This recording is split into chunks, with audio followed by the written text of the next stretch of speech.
En aquel tiempo Jesús y sus discípulos volvieron a Jerusalén, y mientras éste paseaba por el templo, se le acercaron los sumos sacerdotes, los escribas y los ancianos y le decían: ¿con qué autoridad haces esto?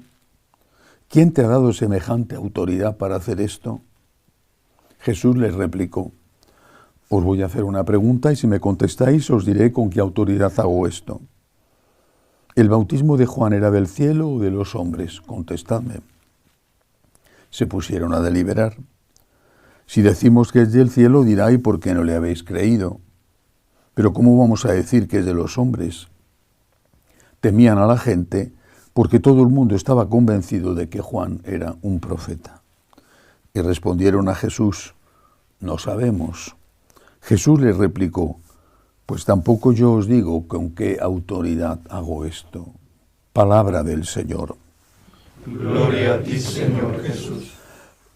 Es muy interesante ver con qué sabiduría, incluso diría astucia, el Señor sale de las trampas que continuamente le tendían sus enemigos.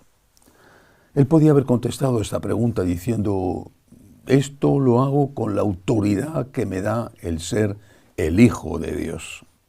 Inmediatamente esos sacerdotes, escribas, etcétera, le hubieran declarado blasfemo, le hubieran apresado allí mismo o bien hubiera muerto lapidado allí mismo o le hubieran entregado a los romanos para que le crucificaran. Pero aún no había llegado su hora, aún tenía muchas cosas que enseñar. El Señor nunca dice la mentira, pero intenta evitar los conflictos hasta que esos conflictos ya no se pueden evitar. Es decir, la enseñanza es que en la vida hay que evitar los conflictos siempre que se puedan. Y cuando no se puede, entonces hay que saber afrontarlos con honestidad y confiando en Dios. Todos nosotros en la vida debemos tener líneas rojas. Todos. Cosas que nuestra conciencia nos impide hacer. Pero hasta esas líneas rojas hay siempre mucho recorrido. El problema es cuando una persona no sabe distinguir aquello que es realmente importante y por lo que no se puede transigir, y entonces esa persona que no distingue qué es menos importante y qué es más importante, hace de cosas pequeñas, cosas que no tienen importancia, hace de esas cosas motivo para dar grandes batallas. Las batallas hay que darlas por aquellas cosas que merecen la pena. Y esto pasa en la familia y pasa también en la iglesia. Hay personas que viven con la escopeta continuamente cargada, disparando sobre todo y contra todo, y a la más mínima ya están disparando y rasgándose las vestiduras y diciendo que todo es horroroso, que todo va mal, y no saben jamás ver una cosa positiva. Esas personas, su radicalidad y su extremismo les desautoriza. Hay que saber ver y distinguir qué cosas son importantes, cuáles son las líneas rojas, y esas, desde luego, no hay que cruzarlas. Esta es una lección de la astucia y de la sabiduría del Señor, que nos mandó, no hay que olvidarlo, ser sencillos como las palomas y astutos como las serpientes, lo cual no significa faltar nunca a la verdad. Pero hay otra cuestión previa. Le preguntan: ¿con qué autoridad haces esto? ¿Quién te ha dado semejante autoridad? He contestado a la pregunta de la autoridad de ser el Hijo de Dios. ¿Pero a qué se referían? ¿Qué es el esto? ¿Con qué autoridad haces esto? ¿A qué se refieren? A dos cosas: milagros y enseñanza. Nadie puede hacer milagros si no es Dios el que los hace por él. Además de Jesucristo, que no es Dios el que los hace por él, sino que los hace él, porque él es Dios. Pero el milagro es una especie de certificado de autenticidad. Cuando vas a autentificar un documento, hay un certificado de autenticidad. Esto es auténtico. El milagro indicaba que Dios estaba con Jesucristo.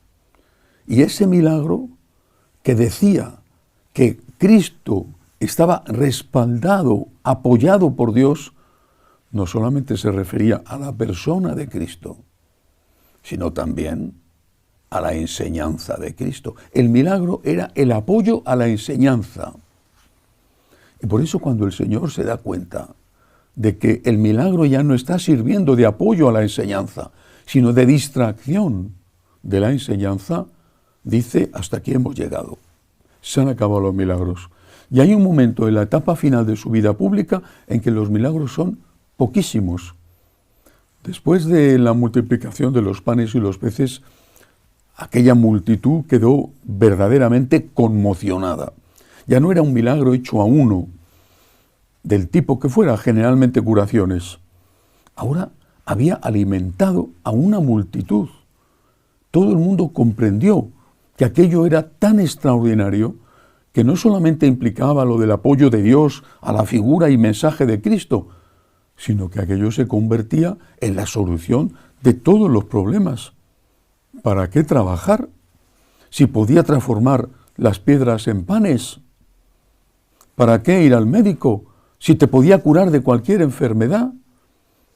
Miedo a morir si te podía resucitar. Cristo era la solución perfecta de todas las necesidades humanas. Y Jesús se enfrentó con ellos y les dijo, os aseguro, me seguís y me buscáis porque habéis comido pan hasta saciaros. Cuando el Señor comprendió que el milagro ya no era signo del apoyo de Dios a su mensaje, sino que el mensaje era dejado a un lado y no importaba, porque lo que importaba era el negocio, dejó de hacer milagros. Lo esencial es el mensaje. Lo esencial es la enseñanza. La primera enseñanza es que Cristo es Dios. Y luego todo aquello que el Señor fue enseñando, hasta la última letra, hasta la última coma, hasta la última palabra de lo que dijo. No solamente el amor al enemigo, sino también el rechazo del divorcio. No solamente que tenemos que ser capaces de compartir con quien no tiene menos, cuando dice lo de venid benditos de mi Padre porque he tenido hambre y me habéis dado de comer, id malditos de mi Padre porque he tenido hambre y no me habéis dado de comer, sino también cuando dice que tenemos que cumplir los preceptos más pequeños de la ley, es decir, que los mandamientos siguen estando vigentes, todos, también el sexto mandamiento. El Señor de los Milagros, que es una maravillosa devoción que hay en Lima, a cuya capilla he ido muchas veces y he celebrado allí la misa, el Señor de los Milagros hace esos milagros por amor a nosotros, pero para que creamos en el mensaje. El Señor de los Milagros es el Señor del mensaje. Y si buscamos a Dios por los milagros y no por su mensaje, es posible que Cristo se canse de nosotros y nos diga, como les dijo a aquellos, me buscáis porque habéis comido pan hasta saciaros. Que así sea.